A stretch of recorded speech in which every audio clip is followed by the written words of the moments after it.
Good afternoon or morning or evening or whatever time of day it is when you happen to be watching this video.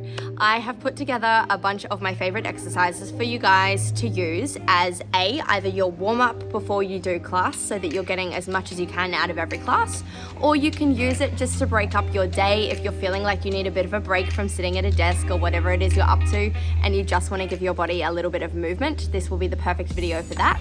Or also if you want to incorporate it as part of your morning routine, so waking up 10 minutes earlier to ensure that you're giving yourself enough time to wake up your body properly and get moving and revved up for the day. So enjoy the video. I'm going to talk you through the exercises now.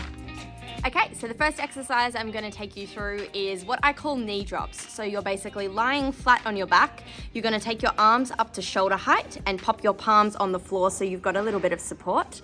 And then you're just going to gently drop the knees side to side, keeping the knees at a 90-degree angle. So I'll demonstrate it for you now.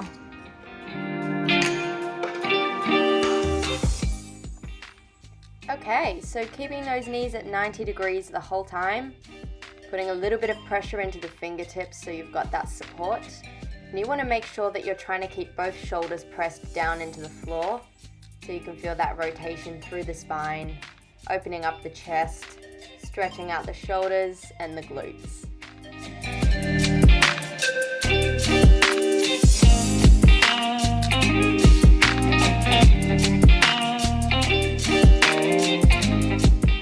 Okay, our next exercise is similar to the knee drops, but this time you're going to do it one leg at a time. So you're going to extend one leg out, you're going to lift the other leg up, and you're going to drop that leg across the body and back up, and then switch, up, across, back up, and switch. So I will demonstrate that for you now as well.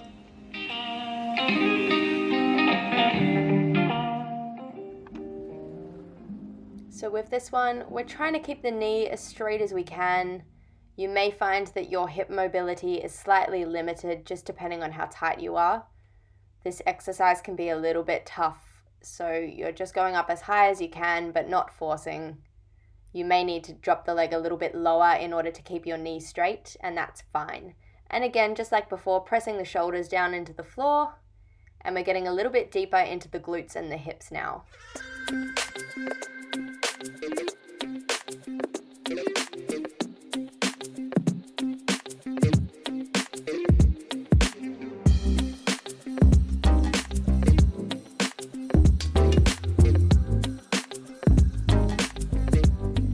Okay, from here you should start to feel a little bit more loose through the hips and you should feel the glutes starting to warm up and get a little bit of a stretch. So now we're going to use those movement patterns and build it into a little bit of activation. So you're going to put your feet flat on the floor, lay your back flat. You're going to bring your arms down by your thighs and again, palms facing the floor so you have a little bit of support. And then you're going to lift your hips up as high as you can whilst squeezing your glutes. So keeping that butt really nice and tight. And then as you lower back down, you're going to peel the spine back down the floor. So you're going to start at the top of the back, then down into the center of the back, and then down into the tailbone. So your tailbone should be the last thing to touch the floor.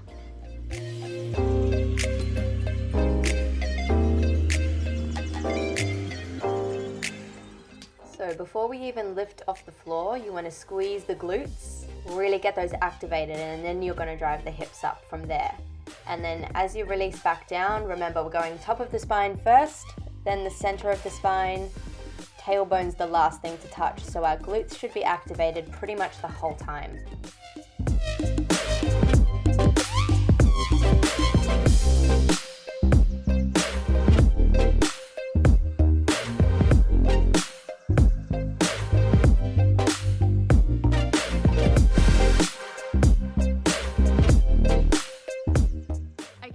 From here, we are going to roll over onto all fours and start moving through some cat-cows. So for those of you who have done yoga before, you'll probably know this movement.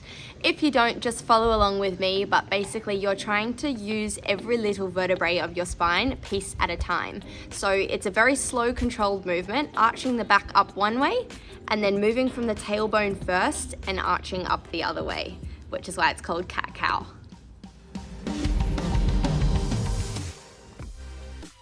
Okay, so arching that spine up as much as you can when you do your cat stretch, tucking the chin right into the chest. And with this one, you just want to make sure that you're not moving the hips too much, okay? The movement should all be happening in your spine. So as you can see, I'm keeping my hips stacked right over my knees the whole time. And the same with my shoulders. They're right over my hands and they're not moving. The only thing to move is each vertebrae of my spine.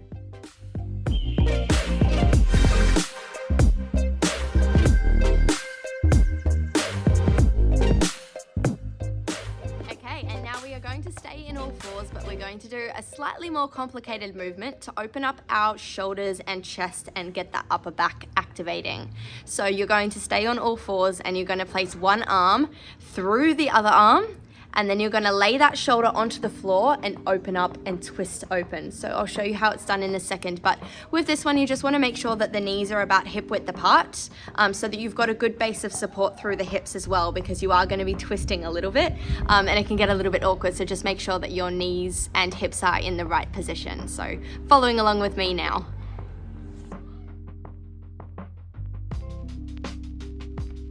So as you reach through, trying to get that shoulder all the way onto the floor and keeping the elbow extended. So you're going to have a really nice straight arm reaching all the way through and then opening up with that top arm. And what you're trying to do when you open up the top arm is squeeze the shoulder blades together at the back and really open the chest. You can do this one a little bit slower if you want to. It can feel quite good on the back to open it up. Continuing through, we're going to start to build a little bit of movement through the shoulders and rotation. So we are going to stay on all fours and we are now going to move the arms one at a time, taking our arm through a full rotation. So the way you want to do this is start with your thumb pointing up towards the sky. It goes all the way up as high as you can. As you get to the top, I don't know if you can see my hand, as you get to the top, you're going to start to rotate around all the way so that you end up with your pinky next to your thigh, like this. And then you're going to reverse up as high as you can, and then you're going to start to rotate through and bring that thumb back up towards the sky. Okay, so we're on all fours, making sure that our shoulders are stacked over our hands and our hips are stacked right on top of our knees. And then you're going to do that rotation. So making sure as you're coming around, you're starting with your thumb up towards the ceiling, okay? So if you watch what I'm doing now, as I come up, my thumb is up. I go as high as I can, and then I gently start to rotate all the way around so my pinky ends up on the floor with the palm facing away from my body. And then I just reverse, making sure the thumb ends up at the ceiling again. Keeping the core on and the spine really nice and neutral, so you've got that really straight back happening. So if you're doing this right, you may actually feel that your core ends up doing a little bit of work as well.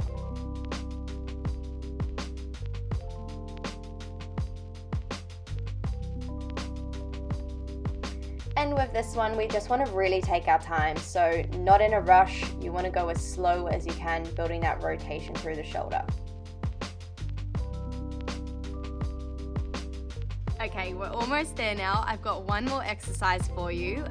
It is called a walkout. So it's basically tying in all of the movement patterns we've just built and putting them into a little bit of an activation exercise. So you're gonna start standing, you're gonna bend the knees with the heels on the floor like a squat, and then you're gonna place your hands on the floor, walk as far out as you can into plank position, making sure that your shoulders are stacked right on top of your hands.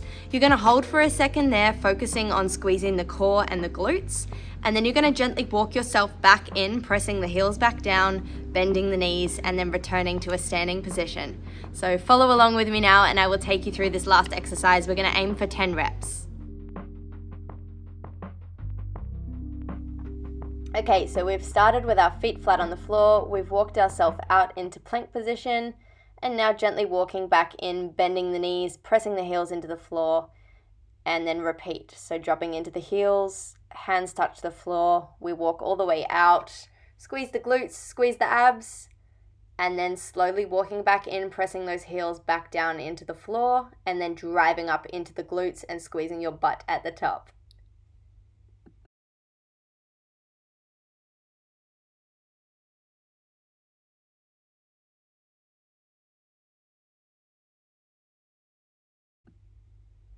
Keep working through, taking your time and pacing it at your own pace I want you to make sure you can really feel each muscle in your body working, getting right through into the core, shoulders, glutes, that full line of the body.